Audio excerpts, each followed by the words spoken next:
Hey everybody, I'm Johnny Scoville, and this is Chase the Heat. Take 5. I'll explain in a minute. Everybody, this is another installment of late night spicy snacking with the Scoville Squad. Man, you know what? Anybody that knows me and has worked with me, and I mean this with a camera, whether it's TV, whether it's radio, collabs we've done, I don't care. I'm one take Johnny. I like doing it once. You guys know that. If I do it once, it's a mistake. You're all seeing it anyway. I like doing things in one take. 5. This is the 5th time I had to reach back, turn the camera. One of my neighbors walked up, stood right there, started talking to me. Sees that I'm having a conversation with a camera. All right, guys, snap into a Slim Jim. Guys, Slim Jim has a new snack. Slim Jims, the beef sticks. Brand new. No meat, just fries. This is Slim Jim's fire fries, Buffalo Fury style. Man, I'm kind of excited about this. I got some more questions to answer you guys have given me, so it's gonna be kind of fun. It's gonna be a good one, people. Listen to the ingredients of this snack. The first ingredient is potato snack. Now I can get it if you're gonna call it potato, but potato snack, I didn't know that potato snack was an ingredient. But listen to this. Potato snack consists of dehydrated potato starch, salt, potassium citrate, citric acid, turmeric for color, sunflower oil, seasoning consisting of corn maltodextrin, salt, spices, sodium diacetate, garlic powder, onion powder, and here's where it gets kind of cool. Vinegar powder, kind of cool. Cayenne pepper. Oh, I salute you, Slim Jim, for actually putting real pepper in your... And you know what? It's only about a little bit less than halfway down. Already happy. It's got real pepper in there. And you know what? Not only does it have real pepper in here, on the inside, it doesn't say anything about pepper on the bag. It's almost anti-advertising. Under promise, over deliver. Man, I like that. All right, yeast extract, paprika extractives for color, turmeric extractives for color, natural flavor, and it does contain milk. People. All right, we're gonna open these things and get right into some questions. We've got some cool ones today. Classic example, lots of air. The fries will only want to be down to here. That's how it works. Oh man. You know what? You're supposed to open this way? That's interesting. They want you to tear it and pull it that way.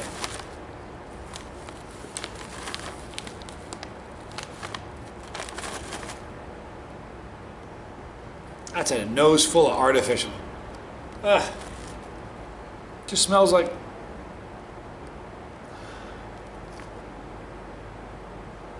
I don't know, man. I'm not smelling onion, I'm smelling garlic. I'm not, you know what? Look, the smell is not pleasing.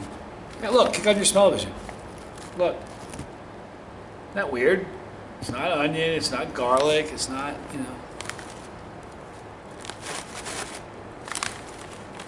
Guys from Slim Jim.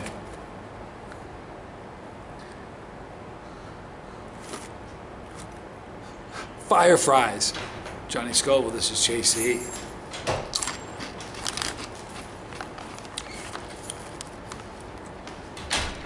There are a lot of companies that make snacks similar to this. Andy Caps has a potato fry they make. Super satisfying crunch. Like Mondo crunchy.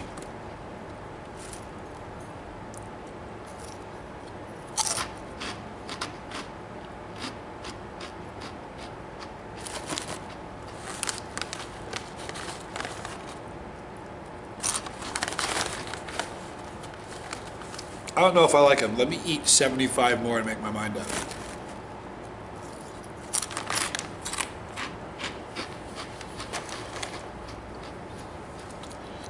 It just has that overall spicy snack flavor.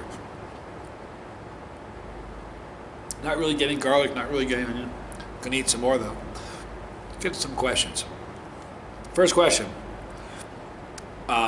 We all know that you like peppers.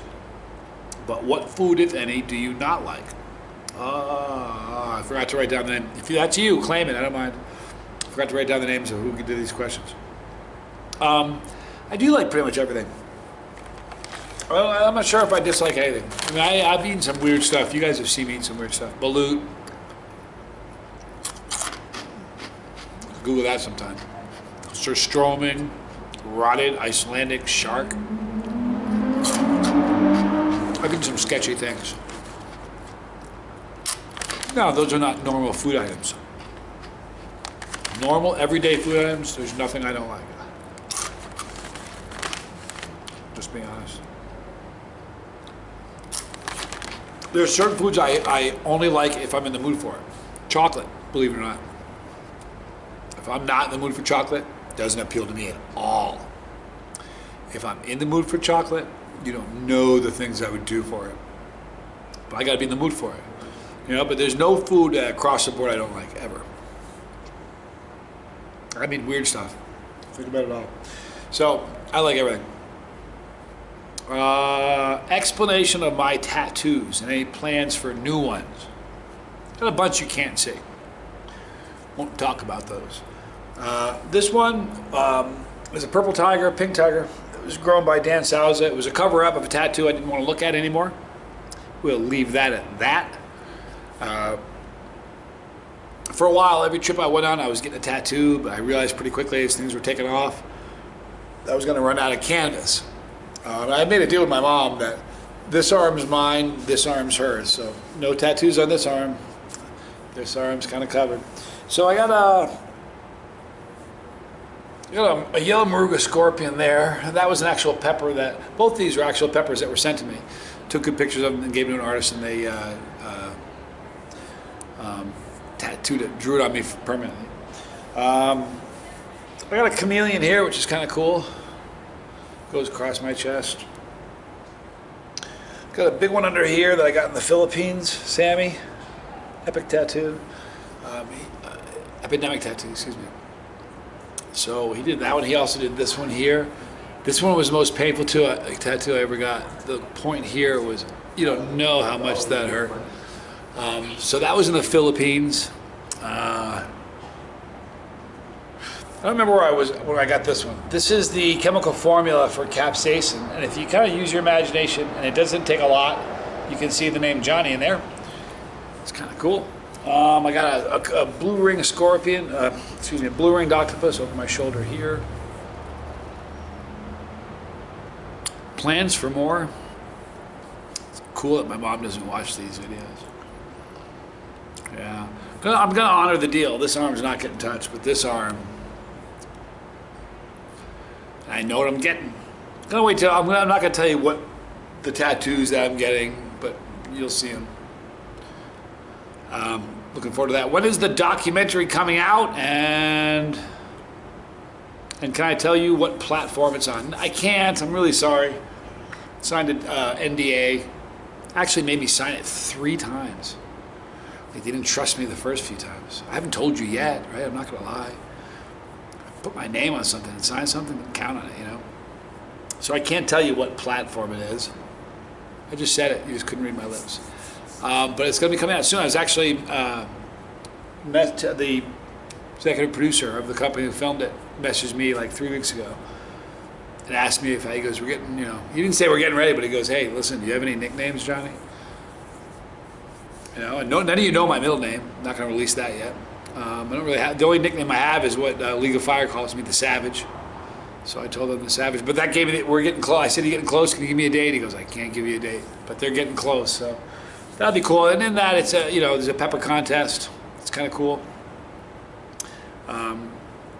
A number of people, like there's like 15 of us or 9 of us or 10 of us, I'm not sure how many in the world, but all over the world, we all convened in South Carolina and had a pepper contest. Well, the show is, I probably shouldn't even say this much, not a pepper contest, but that's just the last few minutes of the show. The majority of the show is they picked 3 people and follow them, and showcase those 3 people, and I'm one of them. And when I jumped out of the airplane and skydived 10 Reapers while skydiving, one of the people in the plane that jumped out with me that day was a videographer for them. So that's going to be released very, very shortly. I don't have any specific dates on that, but I would imagine, I can't imagine it going more than 2 months. Hopefully the next month you'll see that. So, and again, if I could tell you what platform it's going to be released on, I would. I just signed a non-disclosure agreement, and I don't want to blow that. What countries of all the countries that I've been to for the channel, which was my favorite? I can't really, I don't know, man. It's like saying which kid do you like the most, you know? Had a lot of fun in the Philippines, had a ton of fun in New Zealand, London a couple times, Belgium, France. You know, we went all over the place. But you know, my heart's in Australia. It is what it is. Heart wants what the heart wants, people. So if I had to pick a favorite, Aussie, Aussie, Aussie. Some of you were saying it. All right, the last question we're going to do, let me eat a few more of these snacks. I don't really know how to describe them. They don't really have a garlic or onion taste, even though those are in the ingredients. You can't really taste the cayenne pepper. Doesn't taste bad. Just has sort of a spicy, generic flavor to it. All right. Do the last question. I did write the name of the person who did the last question, so I'm sorry about the other ones. This question comes from Damien Long. So Damien, thanks for the question, man. He says, my question is, where would you like to see yourself in 5 years on a business level and for the channel and on a personal level? Some long-term goals, some short-term goals, and my inspirations and motivations. It's a lot of questions there, but I'll answer it anyway. Thank you, Damien. I don't know. Listen, where I'm going to be 5 years from now. Can I tell you something funny? When, you know, before I started the channel, if you said, "Hey, what are you going to do on Friday?" I wouldn't, you know, I couldn't tell you. I'm like, it's Monday, you know.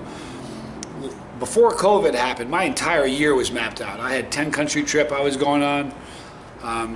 So I do have certain plans that I have, like, in my mind's eye, I kind of like sketched out. I write my goals down, you guys. So I have some goals, but I've also had the channel long enough to know that it changes on a dime. I never expected I'd be traveling around the world doing what, you know, that was all very unexpected. So the thing, it changes, you know.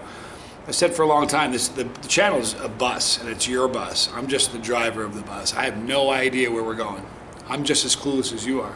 I get the directions, I get the destination before I tell you, so I hear about it a little bit before you do, but I'm just as clueless as you guys are. So where we're going to be in 5 years, who knows? You know what? I've been approached 3 or 4 times in the last 3 years from TV producers that wanted to do a TV show.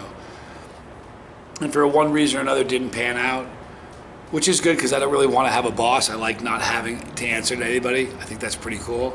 I've had bosses my whole life, and I don't have one right now. So I don't know if you're going to see me do a TV show. If they made it really worth my while, maybe.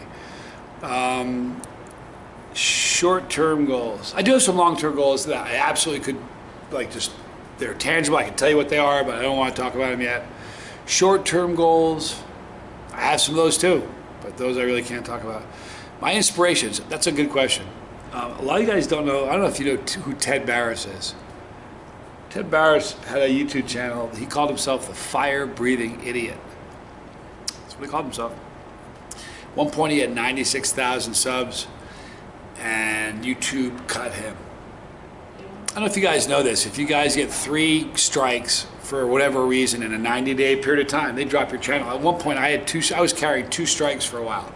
For like 30 days I had 2 strikes, and I was scared to death to make a challenge video because I was afraid I was going to get booted. But he was one of my inspirations, you know. Bill Moore was one of my inspirations. The Chili Beast, man, Jason Riley is one of my big inspirations. So those guys are the ones who kind of motivated me. If it weren't for those guys, the biggest motivator of them all was Neil Smith, the Podfather. I was watching Neil Smith, man. I'm telling you, when I tell you I was watching Neil Smith for 5 years before I started my channel, I swear to God I was. It's the truth. He's an amazing guy. When I went to Australia last year and got a chance to meet him, that was nuts. We ended up becoming really good friends. He's a close friend of mine now. I can't wait to get to Australia to see him again. He's just an amazing guy. So those are the 5 questions, and something funny occurred to me today. I was telling Bree about this. You know, I call the place the zoo, right? I really do. You know, we've all been to the zoo. Everybody's been to the zoo. And you know, zoos are kind of fun, but only if you don't think about them too much when you're there. Do you know what I mean? Like you go to a zoo and you'll see like a wolf in a display or whatever. Man, in its natural habitat, that thing's got like a 3,000-mile range. And it's in a cage. It's like, it's, you know, it's teeny. It's a cage. Or bears, the same sort of thing, you know? Or polar bears, any of them. So I was at a zoo once, true story, I'm looking at a bear in the zoo. The bear's just walking back and forth, like just back and forth, pacing. Bears aren't supposed to act like that, man. That's not cool. It's acting like that. It's PTSD on a bear. If you don't think it is, man, we're going to answer for that. But anyway, that bear is in a stressed environment. It's not natural, man. They stick a female in with it once a year and hopefully something good will happen. Throw food at it. People walk by and stare at it, take pictures and wave at it. Yeah, it sucks, you know? So bears don't act normal. People in the zoo here, they walk around. They don't act normal. They talk to themselves, having conversations with people that aren't there. They're stressed out. They're all dealing with PTSD. It's weird. You know, so strange. You know what I found? Tell me if you guys have found this. When I do the videos during the day, maybe it's because it's for a specific product that I'm reviewing for a company. But it's more regimented, more like, hey, this is what I'm reviewing. These things at night, I feel like I'm just kind of sort of just hanging out talking to you, you know? Kind of like that. But they walk around and they talk to themselves, and you know, you see the most bizarre behavior. I mean, every single day there's something really weird. Kind of feel bad. I feel bad for them. It's, you know, the homeless and the people that are lost like that.